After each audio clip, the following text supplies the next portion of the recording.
You definitely have to take care of your body. Now we're ready to move. Is wear protective gear. Eat well, get good sleep, and my body's like, yes, this is awesome.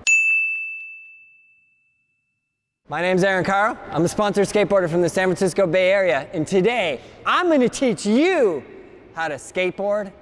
Over 30, when you're getting a little bit older. I was like trying to figure out what when you're getting a little bit older means, and I don't want to offend anybody, so I will just speak about this from my own personal experience. Now, I think most of you might think that I am 16 years old, but I'm actually 36 years old, which I just realized makes me 20 years older than a 16-year-old. So I'm 36 years old, and I definitely notice a very distinct difference being under 30, over 30, and especially in my teens. I was thinking about this earlier because we proposed this video idea, and I was thinking, you know, when I was 12 years old, I would go skateboard.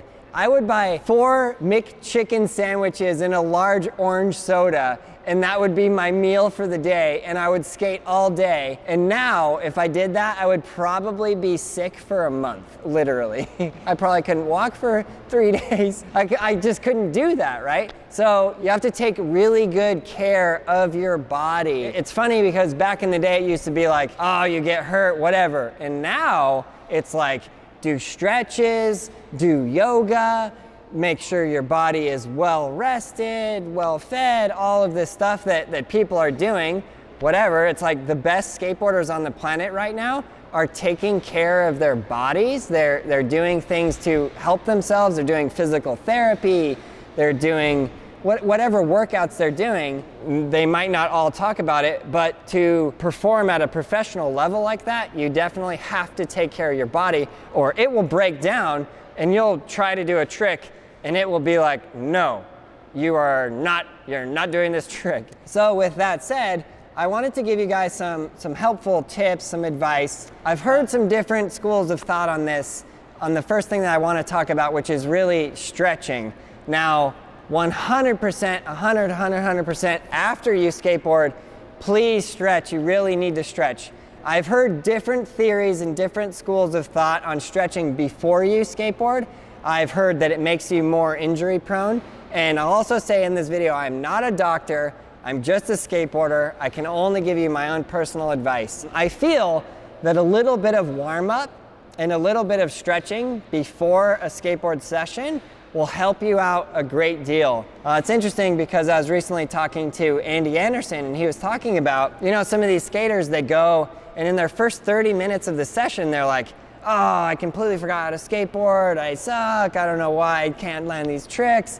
And he's like, dude, it's just because they're not warmed up. They just haven't stretched out their body, their muscles are not warm, they're not really into it yet. So eating a good healthy meal and doing some stretching, whether that means you're doing like a specific discipline like some sort of yoga stretching, or you're just doing stretches, any of this can help. So I highly recommend stretching even just a little bit before, and then certainly after your session, make sure you stretch those muscles out. If you feel like a certain part of your leg hurts or gets very stiff, you can usually go to a doctor or ask a physical therapist, or even sometimes you can look it up online. It's a bit scary to look a lot of things up online because you can just get whatever opinion from whatever website, and when it's medical type stuff, you gotta be kind of watch out for that because it might not be the correct advice for you, if that makes sense. So getting a real professional to help you with that is highly recommended. And again, I am not that. I just want to give you guys some advice on this subject. Another thing that I will say that has helped me out a great deal is when I go to skateboard, I do all of my very easiest tricks. I go, okay, well, I know I can ollie, so let me do 5 ollies. I generally run through all of the Skateboarding Made Simple Volume 1 tricks, so I do 5 ollies, 5 frontside 180s, 5 backside 180s, 5 pop shove-its, 5 front shove-its, 5 heel flips, and 5 kick flips. And this is my warm-up. And then once I get through that, I have a little bit of sweat going, my muscles are warm, my body is going, okay, now we're ready to move. It's funny because a lot of the videos that we see, we like come to the park, we toss down some crazy obstacle, and then it's just like, okay, instantly go and skate it. And you might notice in the videos, you're thinking like, Aaron never skates. It's like, I'm not gonna just jump right into that. I need to warm up and stretch. And so sometimes even in the videos, you'll see Mowgli doing like 300 tricks, and I'll be in the background like trying to touch my toes. I'll be doing a little bit of stretching so I can get ready to then move my body to then skate. Because if you just go straight into it, you will get into that mentality, I can't do this is really difficult, what am I doing?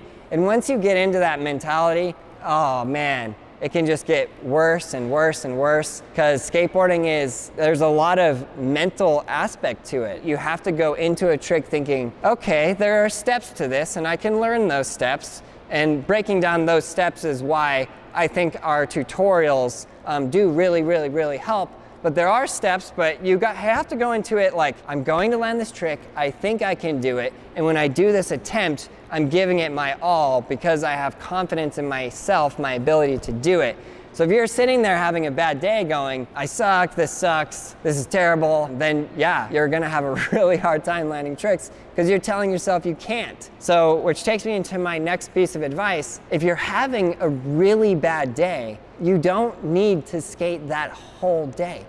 Feel free to stop and go take a break. Maybe you need to eat some food, drink some water, and come back to it, but do that. Don't just force yourself to keep going and going and going. That takes me into my next point, which is you have to drink a lot of water. That's the other thing. I feel like when I was a kid, I could skate all day in 100-degree weather and have like a glass of water or a Gatorade or an orange soda from McDonald's. If I did that now, I would die. I would literally die. I would get heat stroke and I would pass out and I would get hit by a car and eaten by birds. You cannot do that. You need to drink a lot of water. So make sure you're taking really good care of yourself. You gotta eat healthy foods as well. That goes along with it. I always tell myself, if I don't get proper sleep, I don't go and skate the next day. You know, maybe I'll skate a little bit, I'll do some warm up, I'll do some fun tricks, but I'm not like going for it, trying to like blast through and learn a new trick. If maybe I was feeling really good that day, I could overcome that lack of sleep. But I've noticed over my, I don't even know, let's see, I'm 36 years old. I've been skateboarding since I was about 10. So over my 26 years of skateboarding, I've had many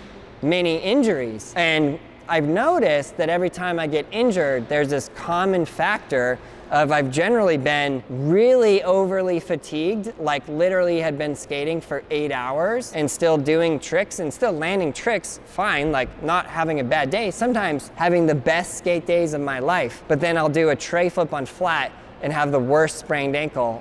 I literally did a tray flip off a curb one day after doing like 300 of the hardest manual tricks I've ever done, and I broke my foot in 2 places. And I realized from that, there comes a point where your body's tired and it's time to just let it rest.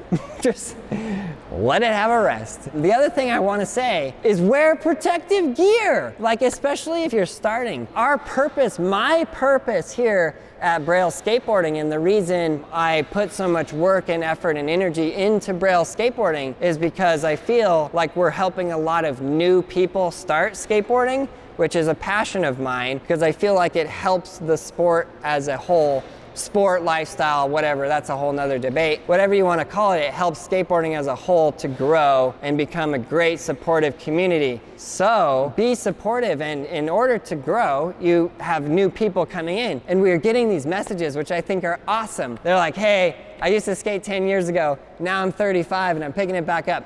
Now I'm 40 and I'm picking up a skateboard. My kids are learning how to skate and I'm 43 and I'm learning to skate with them, which is awesome. So some advice for you, do not be ashamed to wear elbow pads, knee pads, wrist pads, helmet. You can go out in the full gamut of gear. Whatever you feel good in, whatever is gonna help you mentally ride and be safe and land that trick. And if you wanna learn the tricks and get really good and comfortable and confident and take off your elbow pads or your knee pads, cool, that's on you. If you don't, you want to leave them on, cool. You're riding a skateboard. Have fun with it. Enjoy. Any of those guys at the skate park, the hardcore skaters, if you see somebody coming and they're wearing a helmet or whatever, you're gonna be supportive. You're gonna be like, dude, it's awesome that you landed that trick. Well done, way to go. You rule, this is awesome, you're the best, and let's just create this amazing, incredible, supportive community. So I think I covered every point I had. Let's check the mental bullet list. Yeah, so in summary, eat well, get good sleep, stretch your body, take good care of your body. If you need to see a doctor or a physical therapist or a personal trainer and get a little program, do that. Trust me, it helps, it helps, it helps. It helps so much. And if there's a certain muscle group that you're working on, like right now, I'm personally working on my back. I have a personal trainer who gave me a whole list of stretches and exercises to do, specifically to strengthen my core, which has been helping my back, and it's been just loosening things up. And I've been doing stretches with yoga. I just watch these YouTube videos that show the stretches, and then I just do them, and my body's like, yes, this is awesome. So take good care of yourself in every way, be safe out there, and be the supportive, awesome skateboard community that I know you guys are. If you guys have any questions or want any help on any tricks, you know what to do. Leave it in that comment below. Check out all those videos right there. Subscribe, like, leave a comment below, and you, yes, you, learn how to ride a skateboard. You will not be disappointed. Go to brailleskateboarding.com. We have everything you need. You guys are the best.